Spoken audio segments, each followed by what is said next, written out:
ऐसी गंगा कहीं मिलेगी, ये तेरा जीवन, ये तेरी भक्ति, न ऐसी मुक्ति कहीं मिलेगी। ओ हो, दरबार तेरे जो आते हैं मन की मुराद पाते हैं। दरबार तेरे जो आते हैं मन की मुराद पाते हैं। फिर कैसी तेरी है गंगा ये तेरी है, आजा रे मैया को आ भी जाओ, आ भी जा, ओ आ भी जा। राम सिया राम, सिया राम जय जय राम।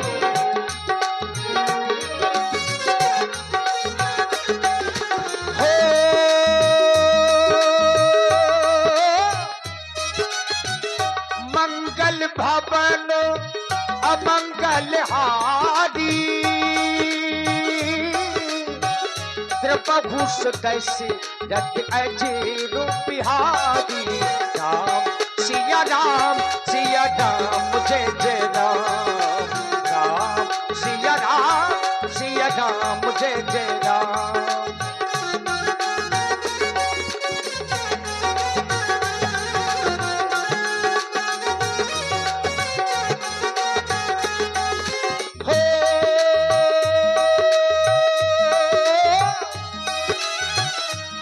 भोजन मुनि वर विज्ञानी, लगे कहन कछु कथा पुरानी। राम सिया राम, सिया राम जय जय राम। राम सिया राम, सिया राम जय जय राम।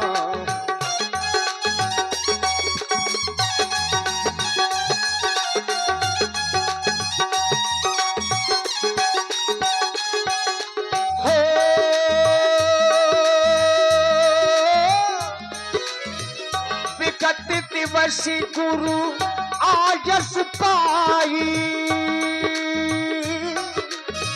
संध्या कर नो चले दो भाई। राम सिया राम, सिया राम जय जय राम। राम सिया राम, सिया राम जय जय राम। राम सिया राम, सिया राम जय जय राम। और इसी प्रस्तुत मंगलाचरण में आदरणीय बड़े ही अच्छे और सुधी श्रोता के रूप में ग्राम इटेलिया बाजा से पधारे हुए श्री नरेश सोनी जी, आपकी ओर से 100 मुद्राएं सभी कलाकारों के लिए। बहुत बहुत धन्यवाद, साधुवाद।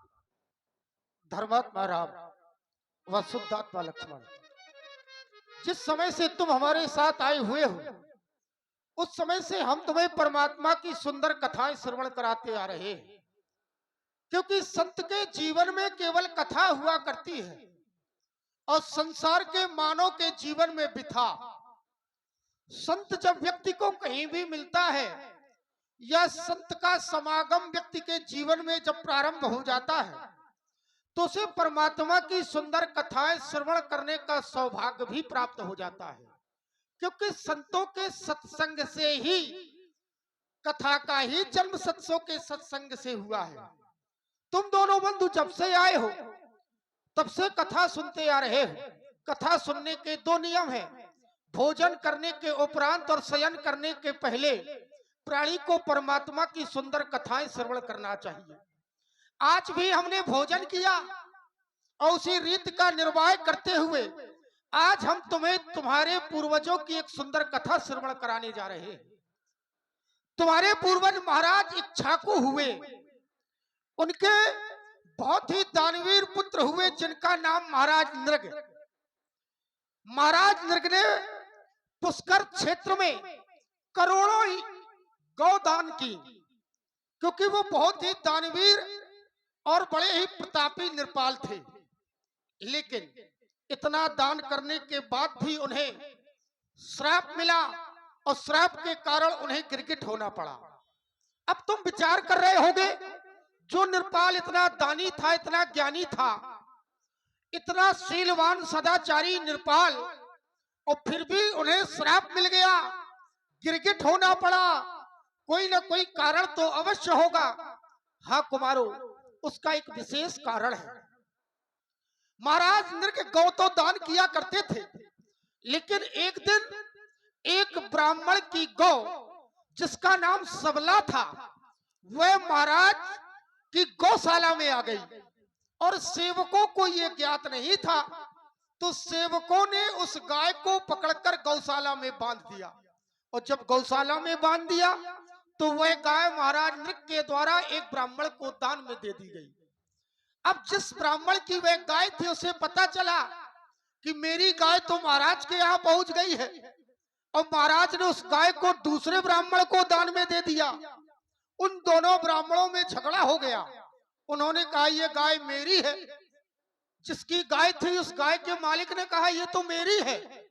दूसरा ब्राह्मण बोला ये गाय तो मुझे महाराज नृग ने दान में दी है, अर्थात इस पे अधिकार मेरा है, अब मैं इसका स्वामी हूं।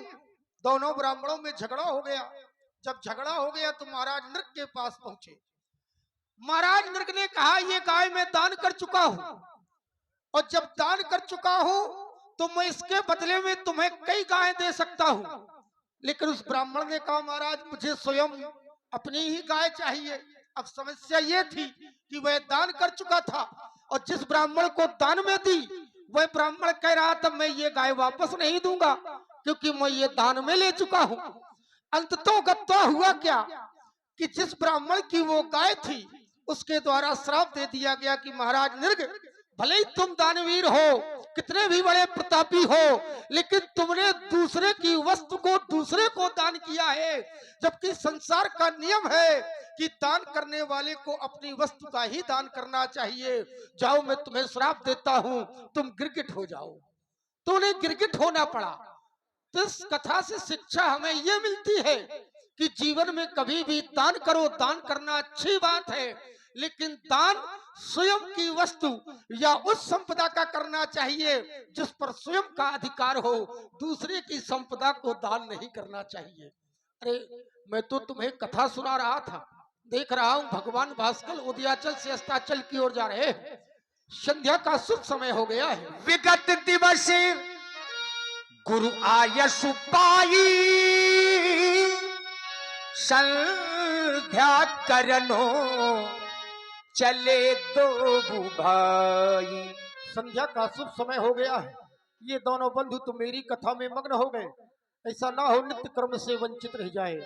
धर्मात्मा राम व शुद्धात्मा लक्ष्मण, जाओ दोनों भाई माता संध्या की वंदना करो, मैं स्वयं आराधन करता हूँ। जाओ।